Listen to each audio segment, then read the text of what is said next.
2014 में भारतीय जनता पार्टी में हम सम्मिलित हुए, लेकिन दुर्भाग्य देखिए इतने तकलीफों का सामना हम लोगों को करना पड़ रहा, बाहर नहीं पार्टी के अंदर। उठो बोलो तो उठो, बैठो बैठो बैठो, ऐसा ही प्रेसिडेंट का अगर आप चयन करेंगे तो कोई कार्यकर्ता पार्टी में काम नहीं करेगा। आज बूथ लेवल में हर वो कार्यकर्ता पूरी जान लगाकर भारतीय जनता पार्टी के समर्थन में वोट दिलवा रहा है। नमस्कार दोस्तों, मैं हूं प्रवीण सानी। दोस्तों, मुद्दे की बात पर आऊं उससे पहले एक बीजेपी नेता के बयान को सुनिए। ये पुराना बयान नफरती बयान है। हमारा लक्ष्य है भारत को हिंदू राष्ट्र बनाना। उस जिहादियों का अड्डा मैं बनने नहीं दूंगा मेरी गोशामहल विधानसभा। ये ब्लैक कपड़े वाले, व्हाइट टोपी वालों को घूमने नहीं दूंगा मेरी गोशामहल विधानसभा में, मेरे दिलपेट के क्षेत्र में। गोशामहल एक ऐसी विधानसभा है जहां से हिंदू राष्ट्र की आवाज पूरी दुनिया में गूंजती है। गोशामहल एक ऐसी विधानसभा है जहां से गौ रक्षण की आवाज पूरे देश में गूंजती है। गोशामहल एक ऐसी विधानसभा है जब रामनवमी की शोभा यात्रा यहाँ से निकलती है तो पूरा विश्व के लोग यूट्यूब के माध्यम से, सोशल मीडिया के माध्यम से देखते हैं कि ये देखो राम भक्तों का जुलूस किस प्रकार से निकल रहा है, कि जो राम और सीता मैया को गाली देगा उसकी औकात हम बताना है। यह पहला कर्तव्य हमारा बनता है। जब बाबरी मस्जिद तोड़ने के लिए राम भक्त जा रहे थे ना, तो सामने से गोली चल रही थी। गोली का डर नहीं था, लेकिन फिर भी उनका लक्ष्य था कि बाबरी मस्जिद गिराना है, राम मंदिर बनाना है। कईयों राम भक्तों ने अपने प्राणों का बलिदान दिया, तब जाकर बाबरी का ढांचा गिरा और भव्य राम मंदिर बना। अगर भगवान ना चाहे, अगर मैं हार गया तो कल मैंने विधानसभा वहां पे बेगमबाग छत्री से कहा कि मैं गोशामहल विधानसभा छोड़कर चले जाऊंगा। और वही लक्ष्य वो लोग लेकर बैठे हैं कि किसी भी हाल में राजा सिंह को भगाएंगे। कोई इंटेंशन नहीं, अगर हम भागेंगे भी तो सालों हम तुम्हारे को नचाएंगे। आज एक विधायक हूं तो एक कंट्रोलिंग में हूं मैं, एक लिमिट में हूं मैं। अगर भगवान ना चाहे, अगर मैं विधायक नहीं बना तो इन गद्दारों को मैं सोने नहीं दूंगा। ये मेरा चैलेंज है और मेरा एक ही एक लक्ष्य होगा, मेरे भारत को अखंड हिंदू राष्ट्र बनाना। कुछ ही दिन पहले बागेश्वर धाम जी के महंत जी से मैं आशीर्वाद लेने के लिए गया था। उन्होंने मुझे काम सौंपा कि राजा सिंह, आपको 5 राज्यों के हिंदुओं को एक करना है। तुम और हम मिलकर भारत के हर वो साधु संतों को हम जोड़ेंगे, भारत में हर वो हिंदू ऑर्गेनाइजेशन को हम जोड़ेंगे, भारत में एक ऐसी सेना बनाएंगे जो हिंदू राष्ट्र के लिए काम कर सके। जब 50 से अधिक इस्लामिक देश हो सकते हैं, 150 से अधिक ईसाई देश हो सकते हैं, 100 करोड़ वाला हमारा हिंदू देश है मेरे भाइयों, 100 करोड़। तो क्या हमारी डिमांड नहीं है कि हमारा देश एक हिंदू देश घोषित होना है ना? तो वो लक्ष्य हमारा नेक्स्ट है। इसीलिए उन गद्दारों को कहना चाहूंगा, बेटा अगर हम हारेंगे भी तो तुम्हारी नाक में हम दम करेंगे कहूंगा, लेकिन ये धर्म युद्ध है, ये चुनाव नहीं है।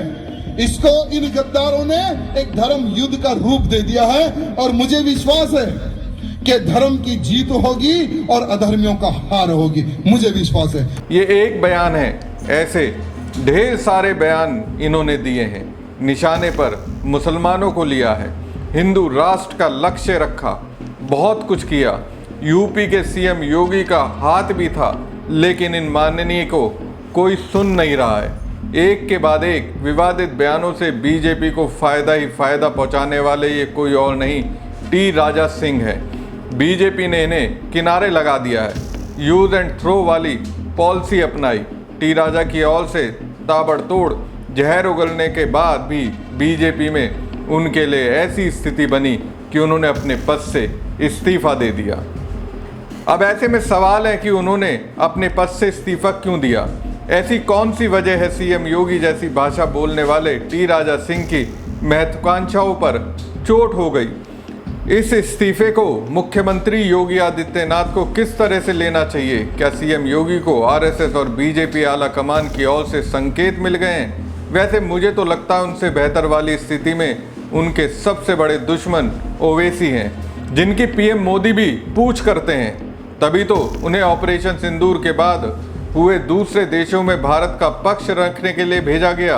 अब टी राजा तो खाना चाहते थे मलाई, बीजेपी में रहते हुए खाना चाहते थे हलवा, लेकिन शायद उन्हें दिखा हो मलाई और हलवे के बदले तो उन्हें कुछ और ही खाने को मिल रहा है। वैसे मुझे तो लगता है बीजेपी आलाकमान टी राजा को हलवा पूरी इसलिए नहीं खिलाना चाहती क्योंकि उनके सामने सीएम योगी हैं। कभी सीएम योगी का रुतबा भी ऐसा ही हुआ करता था और अब योगी क्या है ये सबके सामने है। बीजेपी के बड़े नेताओं पर वो कितने भारी पड़ रहे हैं वो आप सबके सामने है। टी राजा सिंह तेलंगाना की गोशा महल विधानसभा सीट से बीजेपी के विधायक हैं। टी राजा ने अपना इस्तीफा भाजपा के प्रदेश अध्यक्ष जी किशन रेड्डी को भेज दिया है। 2 पन्नों के इस्तीफे में टी राजा ने लिखा, मैं ये पत्र भारी मन और गहरी चिंता के साथ लिख रहा हूँ। मीडिया रिपोर्ट्स के अनुसार रामचंद्र राव को तेलंगाना के लिए बीजेपी का नया प्रदेश अध्यक्ष नियुक्त किया जाना तय है।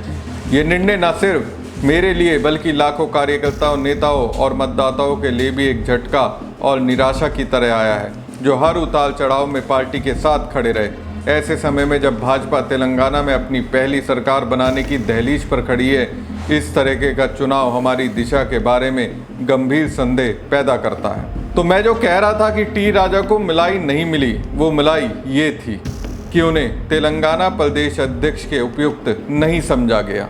मोदी शाह ने उन्हें चाय में पड़ी मक्खी की तरह निकाल फेंका। टी राजा ने अपने पत्र में आगे लिखा, हमारे राज्य में कई योग्य वरिष्ठ नेता, विधायक और सांसद हैं जिन्होंने भाजपा के विकास के लिए अथक काम किया है और जिनके पास पार्टी को आगे ले जाने के लिए ताकत, कॉन्फिडेंस और संपर्क है। दुर्भाग्य से ऐसा प्रतीत होता है कि कुछ व्यक्तियों ने निजी हितों से प्रेरित होकर केंद्रीय नेतृत्व को गुमराह किया है और पर्दे के पीछे से शो चलाकर निर्णय लिया है। ये न सिर्फ जमीनी कार्यकर्ताओं के बलिदान को कमतर आंकता है बल्कि पार्टी को टाले जा सकने वाले झटकों में धकेलने का जोखिम भी पैदा करता है। मैं एक समर्पित कार्यकर्ता रहा हूँ जिसे लोगों के आशीर्वाद और पार्टी के समर्थन से लगातार 3 बार चुना गया है, लेकिन आज मुझे चुप रहना या दिखावा करना मुश्किल लगता है कि सब ठीक है। ये व्यक्तिगत महत्वाकांक्षा के बारे में नहीं है। ये पत्र उन लाखों वफादार भाजपा कार्यकर्ताओं और समर्थकों के दर्द और हताशा को दर्शाता है जो खुद को दरकिनार और अनसुना महसूस करते हैं। तेलंगाना में भाजपा को सत्ता में लाने का हमारे पास वर्षों में सबसे अच्छा अवसर था, लेकिन यह उम्मीद धीरे धीरे निराशा और हताशा में बदल रही है। लोगों की वजह से नहीं बल्कि नेतृत्व को शीर्ष पर बिठाए जाने की वजह से। बहुत दुख के साथ मैंने भारतीय जनता पार्टी की प्राइमरी मेंबर से इस्तीफा देने का निर्णय लिया है। किशन रेड्डी, मैं आपसे अनुरोध करता हूं कि कृपया तेलंगाना विधानसभा के माननीय अध्यक्ष को सूचित करें कि टी राजा सिंह अब भाजपा के सदस्य नहीं हैं। टी राजा ने अपने 2 पन्ने के इस्तीफे में आगे लिखा, भले ही मैं पार्टी से अलग हो रहा हूं, लेकिन मैं हिंदुत्व की विचारधारा और हमारे धर्म और गोशा महल के लोगों की सेवा के लिए पूरी तरह प्रतिबद्ध हूं। मैं अपनी आवाज़ उठाता रहूंगा और हिंदू समाज के साथ और भी अधिक मजबूती से खड़ा रहूंगा। ये एक कठिन निर्णय है लेकिन ज़रूरी भी है। बहुत से लोगों की चुप्पी को सहमति नहीं समझा जाना चाहिए। मैं सिर्फ अपने लिए नहीं बल्कि उन अनगिनत कार्यकर्ताओं और मतदाताओं के लिए बोल रहा हूँ जो हमारे साथ विश्वास के साथ खड़े थे और जो आज निराशा महसूस कर रहे हैं। मैं हमारे वरिष्ठ नेतृत्व माननीय प्रधानमंत्री नरेंद्र मोदी, भाजपा के राष्ट्रीय अध्यक्ष जेपी नड्डा, अमित शाह और BL संतोष से भी विनम्रतापूर्वक अपील करता हूं कि वो इस निर्णय पर पूर्ण विचार करें।